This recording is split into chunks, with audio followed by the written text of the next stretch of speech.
Hello, this is Doron and I'm here to show you, it's not really a walkthrough, but I'd like to present to you a very good book about games.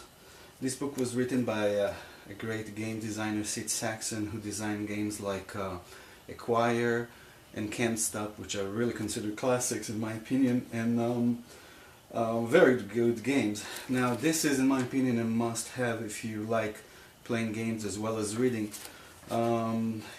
This book is a collection of games that Sid Sackson has collected over the years. Either he designed himself or a friend of his, and I'll just go over it very briefly from start to end, just to give you an idea what this game, how does that look like. I was unable to see anything like that online.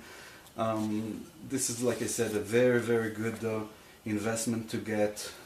I'd like to sifting through it at least once or twice a week, just to really enjoy it. So at the beginning of the book, let's go here, there's a preface, and there's a very nice content that breaks down chapters and listing the name of the games, conveniently number of players that can be played, type of equipment. Some of them is cards, some of them is standard game pieces like checkers and the checkerboard, and then certain remarks, and obviously the page that each game is listed in.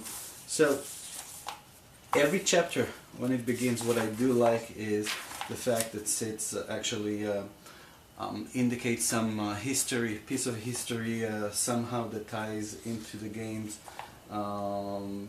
which is really interesting history about games that were like originated in India, for example, etc. So as you can see, there's a very much elaborate explanation of each game, including some great examples of turns, just to be as detailed as possible. There are very elaborate looks for certain game boards, as well as this one. Just pretty interesting. What I do like about this book also, which is, by the way, this is a newer edition, which I think it just means like a newer print, and if I'm not mistaken, this was printed specifically in 2011, but it first was published in 1992. But what I do like about this book is that the sketches seem to be handmade. Looks like it, at least some part of it, which is very appealing in my opinion. I always like that. It just shows the time the designer has invested in producing this book. There's a game here, for example, Hackathon. It would list number of players also in here, the type of the game that it is. Let's see what else is in here. So this is one of the game, lines of action, that you play with a standard board of checkers with checker pieces. I actually played this game. It's a very neat abstract game. Another type of a game here, similar to Mancala. Anyway, more games here. I just like the sketches, are very good.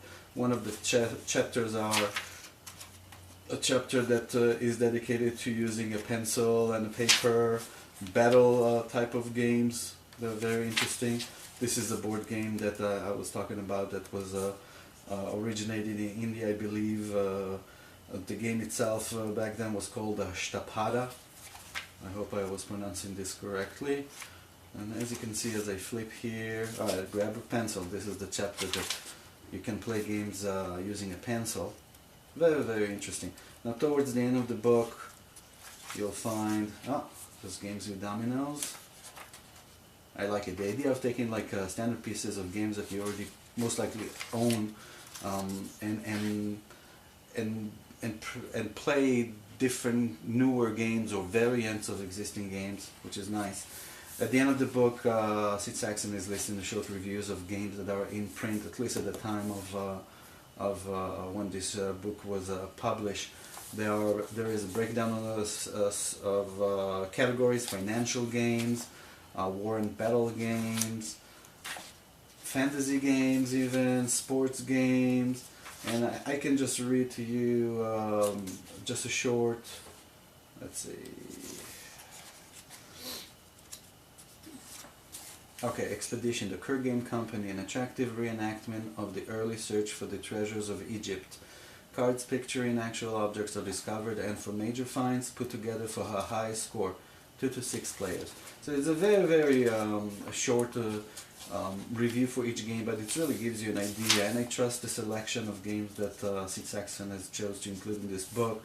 I will personally check them out, assuming they are in print and are easy to get. If they're not in print, most likely you can get them over through eBay or something like that. Doesn't mean they will be cheap, but might be worth of it. Let's see, race games, deductive games is something that I like. Abstract strategy game, matching games, etc. Let's see what else. Cards games, number games, and that's really it. So this book is definitely worth it. I highly recommend it.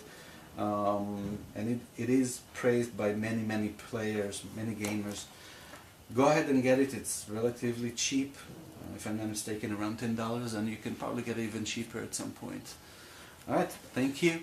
Please remember to like this video, subscribe, and remember that sharing is caring.